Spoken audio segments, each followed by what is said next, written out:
Ito naman guys, yung itsura niya mukha siyang cheesecake, mukha siyang tart.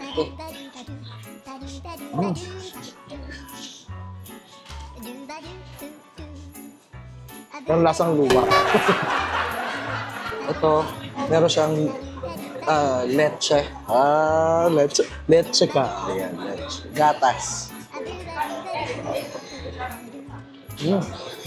Ay, ang daya. Alam mo, meron yung loob. Wala.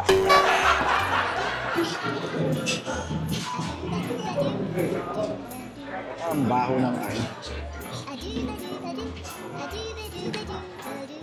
Amoy ito.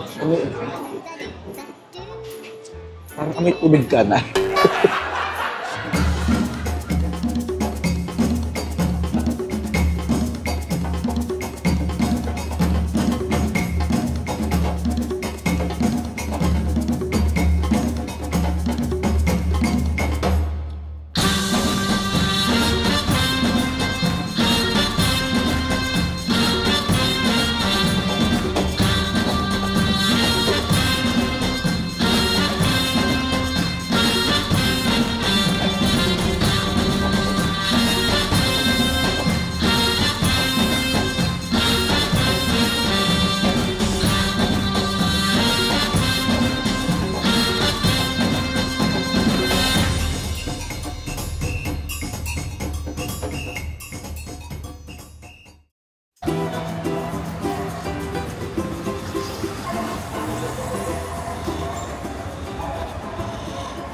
Hi there, it's your Precious Gadir. Welcome back to my channel. So, nandito pa rin tayo guys sa Rio de Janeiro, dito sa Brazil. And for today's video, samahan nyo ako at mag-food trip tayo. Dahil sa kanila guys, paborito ko yung kanilang bakeries at sarap na mga tinapay nila dito. So, samahan nyo ako for our food trip today. Siyempre kung bago kayo sa aking channel, huwag mo kalimutan mag-like, share, siyempre mag-subscribe ka na dahil nag-upload ako ng video almost every day. Oo, maniwala tayo sa fantasy kong yun.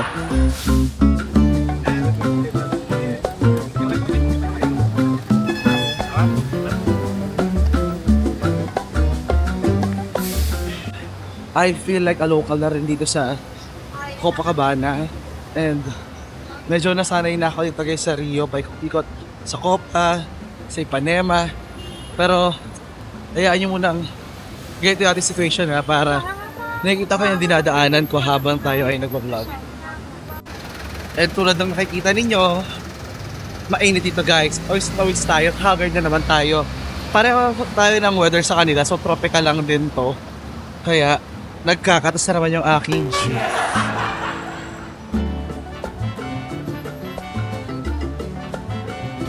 So ayun guys, nandito na tayo. Tara, samahan nyo ako. Let's go.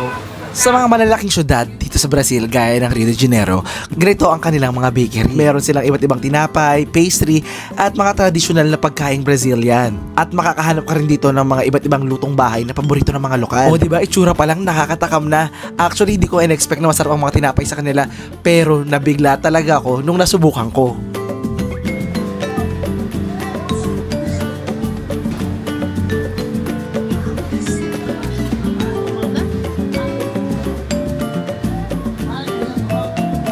Kung napapansin nyo, ito pinatong ni At sa timbangan, ay yung natawag nilang kartao de consumo. Actually, I want to try more.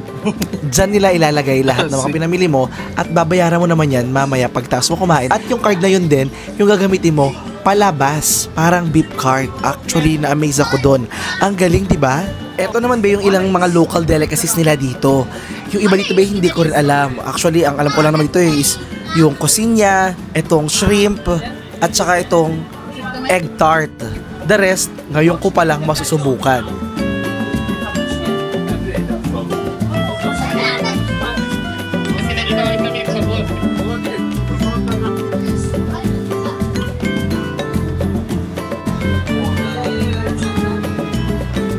Eto na guys, ito na yung mga binili kong mga tinapay dito na gusto kong tikman. Dalay ko na yung pangalan nila isa-isa pag kinain ko. And it's my baby first time na makapag-upload ng vlog tungkol sa tinapay naman. Kasi surprisingly, na in love talaga ako sa mga tinapay. Actually guys, may naman ako sa tinapay. Parang after ko kumain, hindi sa kakain pa akong tinapay.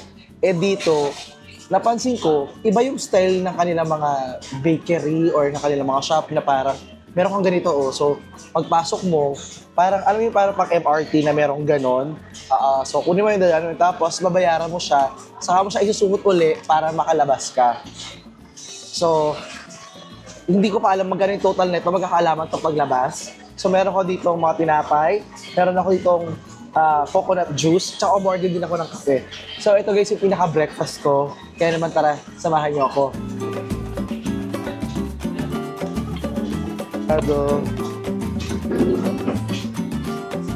Feeling ko talaga hindi sila makape dito guys. Kasi yung kape nila dito sa akin, ito na yung malaki nilang kape.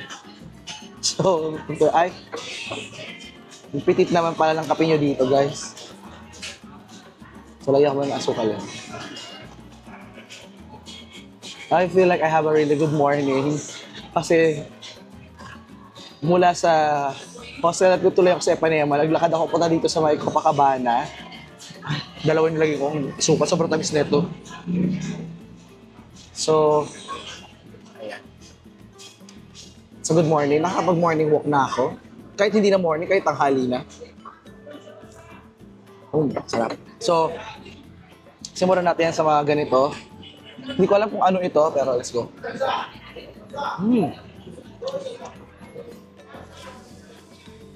Masarap siya. Parang siyang fried meatball. Sarap.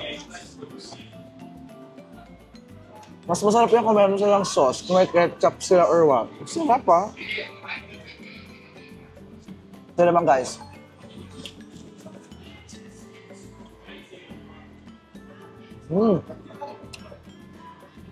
Ito mas gooey siya. Ito parang nasa isda.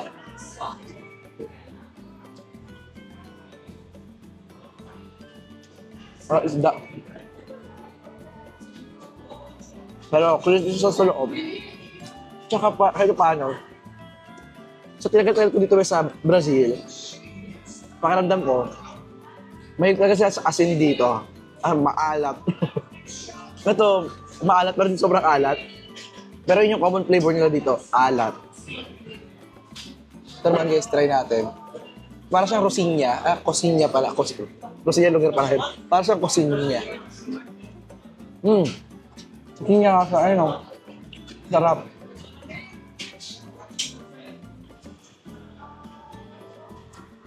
So, doon siya may palaman na parang salmon itong laman nito. Alam mo yung floss, yung hinimay-himay na laman ng salmon. Parang ito yun. Ngayon ko na-realize, itong lugar pala is parang mas bonggang version siya ng mga street food nila. Kasi yung mga dito, street food din naman. Actually, ito mga to. Ito na talaga parang corn dog na hinate. Parang corn dog na hinate.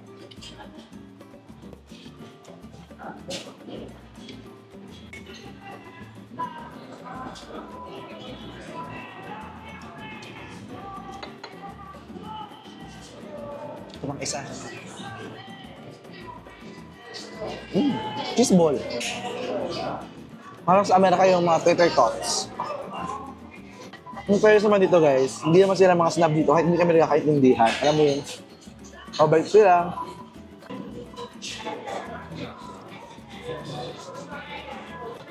Pa guys, isa pa. Gusto niya din ba ito mas malaki? Oo nga. Shrimp naman. So, merong shrimp, merong salmon. Meron at ako na try na neto na pork or chicken. Sarap pa, kasi meron cheese sa loob. Pero, ang bigit na siya dahil lahat ma-flour. Kaya sabi sa sarili ko today talaga, hindi mo nakakain. Ito unahin ko kasi pag inuna ko yung kumain ng kanin, hindi na makakain. Ito nabubusog agad ako guys. Huwag niyo hanapin palagi sa akin guys yung mga nakasama ko sa vlog. Kasi may kanya-kanyang buhay din naman kami. So yung best friend ko ngayon si Casper, maaga pa eh. Hindi ko alam kung tulog pa siya. Hindi ko alam kung magkikita kayo mamaya. Pero yun, nagpaplano siya kasi na umalis kami, magtanan na kami, char. Umalis kami. So, hindi ko rin alam kung magkita kami today or tonight. Pero usually nagkita kami. And parang gusto namin yung company ng isa't isa dito na parang sabi nga niya kahapon, natuwa ako. Alam mo, Francis, you know, Francis, when I'm traveling alone here, sabi niya, I feel like I need to survive. I'm surviving, ganun. But when you are with me, I feel like I'm in holiday. Sabi ko, thank you, You're welcome. Pero mas magiging masarap na pag bagong luto siguro.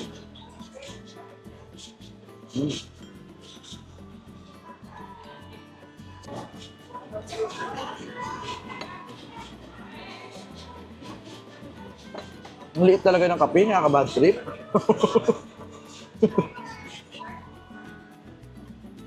Ito naman guys, siyempre what's better with one hot dog kundi ang 2 hot dogs.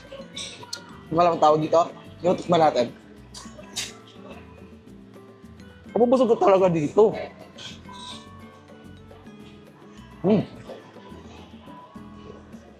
Tinapay niya. Walang timpla. Normal lang tinapay.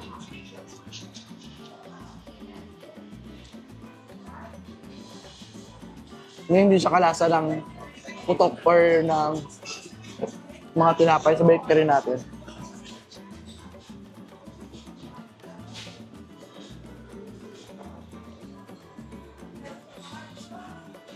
Alam mo yung tinapay sa pandiregla? Gano'n yung tinapay niya.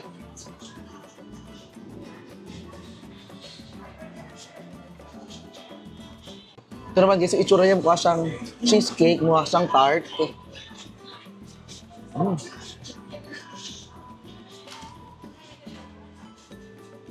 Pero lasang luma.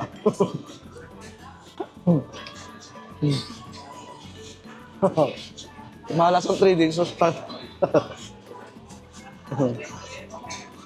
Sabi ko sa'yo, huwag kayo maniniwala sa mga magagandang itsura. Hindi lahat masarap.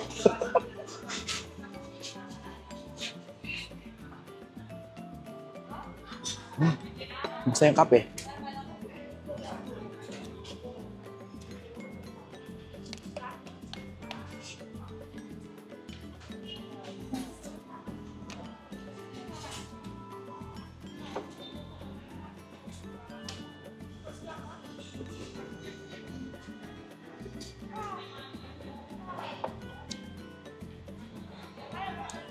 Hindi masarap ng coconut juice nila. Lasang nawasa. Bakit ganun? In fairness, mas masarap sa kanila para mga street food nila kaysa tinapay Pero ito yung talaga promise. Masarap talaga to. Kasi meron siyang leche. Leche ka. Ayan, leche. Gatas. Ay, ang daya. Alam mo, meron yung loob. Wala. Ay, meron. Char-char lang. Kala ko gilid-gilid lang meron, Chinese.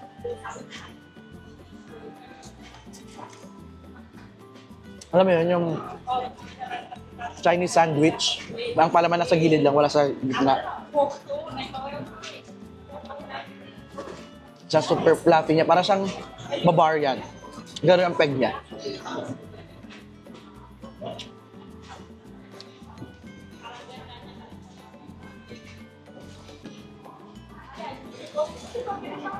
Sarap. Yung roommate ko na babae, nabihan niya ako kagabi na dito daw, kung gusto niyo pumarty, the best party is Monday or sa lubong sa Monday. Monday night talaga. Monday night. Hindi Saturday, hindi Sunday. Ang best is Monday. Ang tawag nila is Pedro Sao, if I'm not mistaken. So, I'm not sure kung matatry ko yun. And, syempre parang karamihan naman ata doon para babae at lalaki. So, it's not my thing. Pangalawa, meron pa rin akong trauma ng pag-party sa Colombia. So, okay naman ako na nasa kwarto lang paggabi. Nanonood ng YouTube, nakikinig ng music, okay na ako doon. So, ito naman guys, yung kanilang naman dulce de leche. Sarap.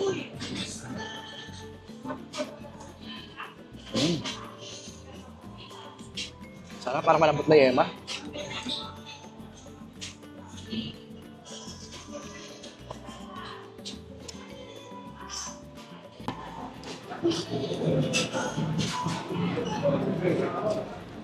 Ang baho ng kain.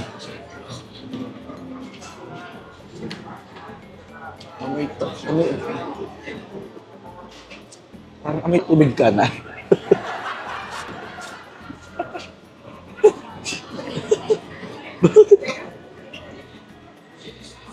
Hindi ba ito expired?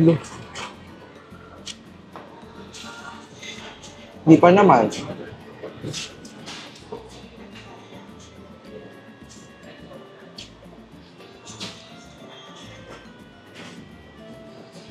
Medyo bigla akong nabusog, guys.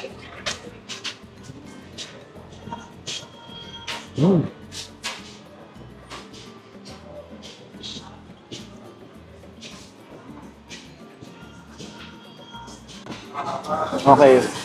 For this year, dapat hindi natin ubusin. Malagang tikman natin. Kasi magkasakit tayo. Hindi natin ubusin. Hindi sa busog, pero naumay na ako. Naumay na, pero kagat. Sabi palaman eh.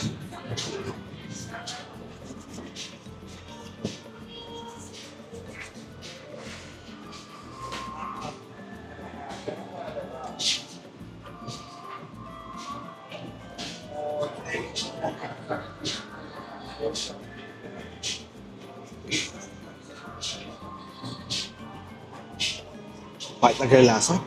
Ano to yan eh? Ayoko na. Lasang tubig kanan.